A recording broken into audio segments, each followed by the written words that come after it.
Are you afraid you might have high cortisol levels? What even is cortisol? Is it good or is it bad? Well, today we're going to take a deep dive into all things cortisol. And one of the reasons I think this topic is so important is because I hear it all the time. People will just tell me that they have high cortisol levels because they're starting to accumulate belly fat. And yes, the stress hormone cortisol can lead to an accumulation of belly fat, but that's not always what it is. And yes, belly fat accumulation is a symptom of high cortisol levels, but I will also go over some other symptoms that might indicate that you have high cortisol and what you can do if you do have high cortisol. And is high cortisol always bad? Nope, it's not. Welcome to Boom 50 Fitness, your channel for all things health and fitness in your 50s and beyond. My name's Regan, and today we're talking cortisol. So let's get started. Cortisol plays a huge role in your body's stress response system. So if your cortisol levels are too high, you may be experiencing symptoms like fatigue, acne, and what I mentioned earlier, belly fat accumulation. Everybody's cortisol levels fluctuate throughout the day, and your cortisol levels will as well, depending on how much stress you're under. And this is not necessarily anything to worry about. It's just your body's response to any sort of threat or danger. But if your body's constantly making too much cortisol, meaning an overproduction of cortisol, it could mean that your body's under constant stress. And it could also mean that there's an underlying health issue. Many doctors will refer to high cortisol levels as either Cushing syndrome or hypercortisolism. I'm so glad you all are here watching, but let me give you the quick little disclaimer. I am not a doctor, so I'm not here to diagnose whether you have high cortisol levels or not. My degree is in exercise physiology, and I'm also in a master's program for health sciences and nutrition. So if anything I talk about today is of concern to you, make sure you check with your doctor. So what exactly is cortisol? Well, it is a steroid hormone that is made in your adrenal glands. And the cells use cortisol for a variety of functions. Let's go over some of them. Blood sugar regulation, inflammation reduction, metabolism regulation, and even memory formulation. But too much can actually harm your body and cause a bunch of unwanted symptoms. All right, so that leads us right into what are the symptoms of high cortisol? We'll talk about the symptoms, but the symptoms can actually vary depending on what is causing the high cortisol. But here's the list, and it's kind of lengthy.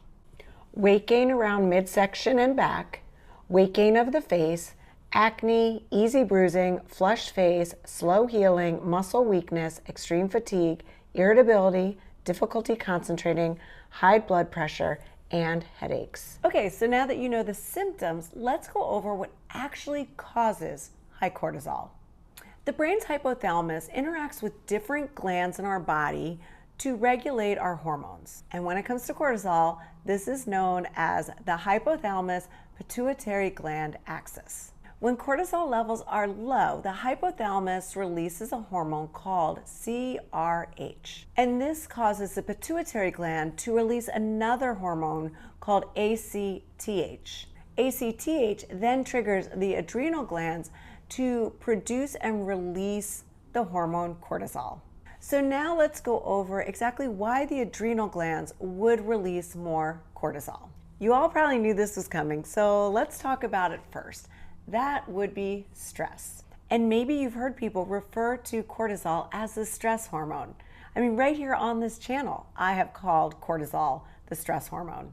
So if you didn't know this already, stress triggers a combination of many signals from your hormones to your nerves. And these signals cause your adrenal glands to release hormones. The main ones being adrenaline and cortisol. And that causes an increased heart rate and energy expenditure due to our body's fight or flight response. And that's simply just your body preparing for a dangerous or harmful situation. So once that threat passes, your body will return to its normal hormone levels. unless, of course, your body's under constant stress. And in that case, the signals just might not turn off. Long-term exposure to cortisol and other stressors, you hear that? You hear that? Something's going on right down there. I'm on the 32nd floor, but it sounds like it's happening right down below. Anyway, long-term exposure to cortisol and other stress hormones can negatively affect all your body's processes. And this can actually increase your body's risk of heart disease, lung issues, obesity, anxiety, and so much more. All right, let's move on from stress and move on to something else that could be causing your cortisol levels to spike. And that is pituitary gland issues. Do you guys know much about the pituitary gland? Well, let me share what I know. It's located at the base of the brain, and some people refer to it as the master gland because it monitors and controls many of the body's functions by regulating hormones. Issues with the pituitary gland can cause it to overproduce or underproduce certain hormones, including ACTH, which then causes the adrenal glands to produce more cortisol. So if you think your stress levels are low, then it could definitely be your pituitary gland. So definitely get that checked out. And the last thing that could be causing high cortisol levels is different medications that you might be on.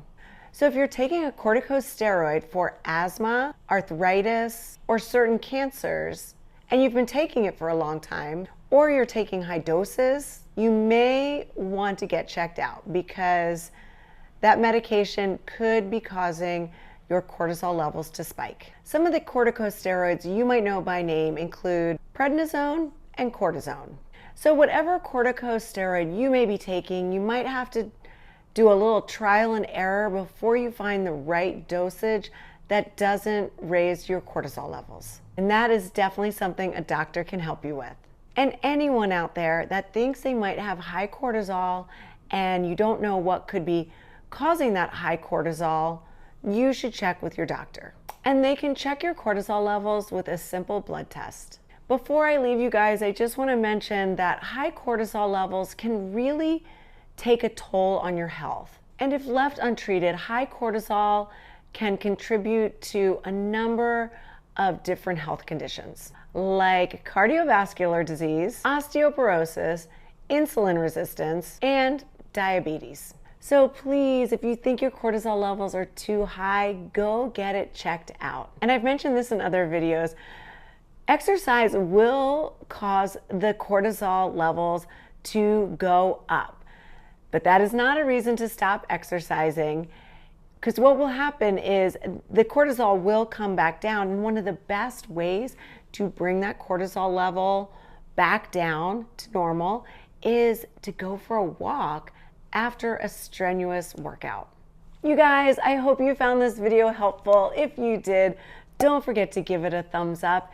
If you haven't already subscribed to this channel, why not? Go ahead, smash that subscribe button and ring that notification bell, and that way you'll be the first to know when my next video drops.